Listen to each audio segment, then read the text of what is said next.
안녕하세요. 오늘도 주님 안에서 믿음으로 꽉 찬 알곡이 되기 위해 성경 묵상의 시간을 허락하신 하나님께 감사와 영광을 올려드립니다.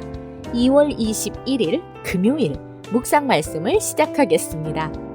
오늘의 제목은 낮은 자를 끌어안으시는 예수님입니다.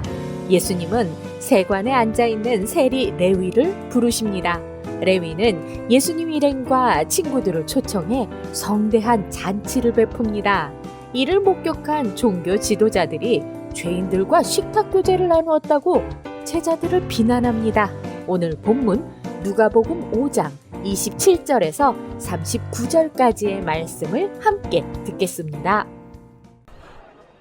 그 후에 예수께서 나가사 레위라 하는 세리가 세관에 앉아있는 것을 보시고 나를 따르라.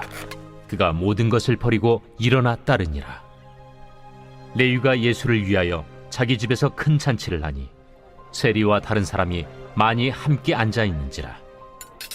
바리새인과 그들의 서기관들이 그 제자들을 비방하여 이르되 너희가 어찌하여 세리와 죄인과 함께 먹고 마시느냐? 예수께서 대답하여 건강한 자에게는 의사가 쓸데없고 병든 자에게라야 쓸데있나니 내가 의인을 부르러 온 것이 아니요 죄인을 불러 회개시키러 왔노라. 요한의 제자는 자주 금식하며 기도하고 바리새인의 제자들도 또한 그리하되 당신의 제자들은 먹고 마시나이다.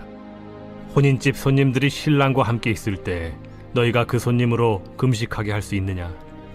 그러나 그날에 이르러 그들이 신랑을 빼앗기리니 그날에는 금식할 것이니라.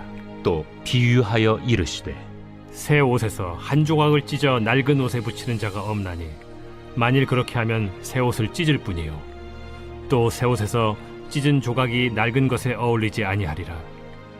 새 포도주를 낡은 가죽 부대에 넣는 자가 없나니 만일 그렇게 하면 새 포도주가 부대를 터뜨려 포도주가 쏟아지고 부대도 못 쓰게 되리라. 새 포도주는 새 부대에 넣어야 할 것이니라.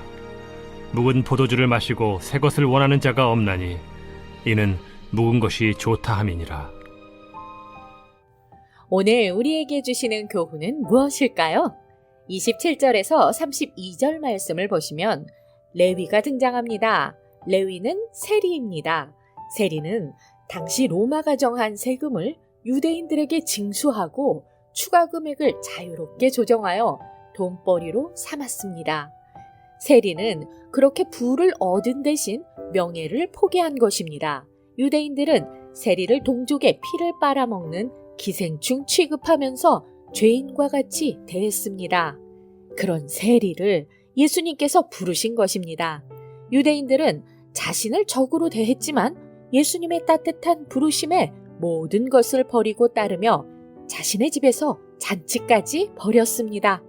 안 그래도 눈의 가시였던 예수님의 행보에 종교 지도자들은 예수님의 제자들을 타깃으로 정해 죄인들과 자유롭게 식탁교제를 나눈 것에 대해 유대교의 전통을 무시했다며 공격했습니다.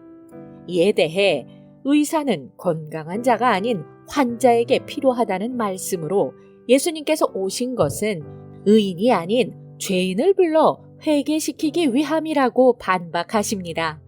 부와 권력은 죄인을 자유롭게 할 수 없습니다. 오직 예수님만이 죄인의 굴레를 벗어던지고 참 자유를 누리게 하실 수 있습니다. 33절에서 39절 말씀을 보시면 죄사함의 문제와 세리와의 식탁 교제에 대해 예수님께 참패한 종교 지도자들이 이번에는 금식 문제로 논쟁하려 합니다. 요한의 제자들은 자주 금식하며 기도했다는 것을 근거로 내세우며 예수님의 제자들을 비난한 것입니다. 이번에도 예수님은 눈높이에 맞게 혼인잔치를 예로 들어 설명하십니다. 예수님께서 혼인집의 신랑이니 신랑과 함께한 제자들이 금식할 수 없다는 것입니다. 물론 신랑을 빼앗길 날이 이르면 그때는 금식을 할 것이라고 장차 예수님의 상황에 대한 복선까지 친절하게 안내하십니다. 안타까운 것은 자칭 의인이며 건강한 자라 여기는 종교 지도자들은 잔치집에 초대를 받지 못한다는 것입니다. 이어서 새 옷조각을 낡은 옷조각에 붙이는 사람이 없다고 하십니다. 금식과 낡은 옷조각은 옛 시대를 의미합니다. 잔치와 새 옷은 예수님이 오신 새 시대를 의미합니다. 종교 지도자들은 낡은 것을 위해 새 것을 희생시키려 합니다. 마지막에 새 포도주는 새 부대에 넣어야 한다고 하시면서 묵은 포도주를 먹으며 새 포도주를 원하는 사람이 없다고 말씀하십니다. 이는 묵은 포도주의 가치를 인정하신 것입니다.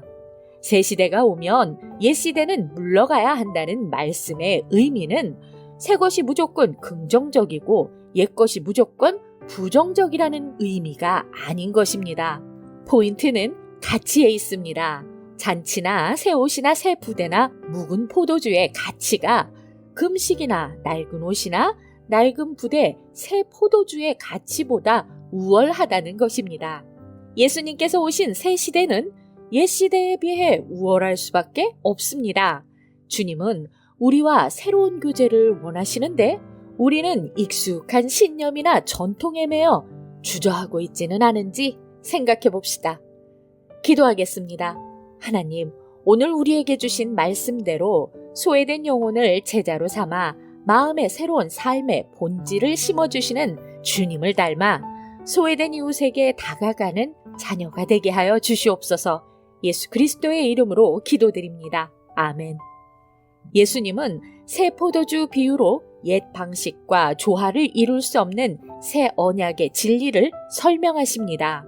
세리와 함께 식사하신 것은 정결 규정을 무시하신 것이 아니라 거룩함의 개념을 새롭게 하신 것입니다. 예수님은 소외된 영혼들을 제자로 삼고 죄인들과 교제하며 하나님의 은혜를 전하십니다. 주님의 말씀은 새로운 시각을 제시하여 우리의 삶의 본질을 바꾸도록 하십니다.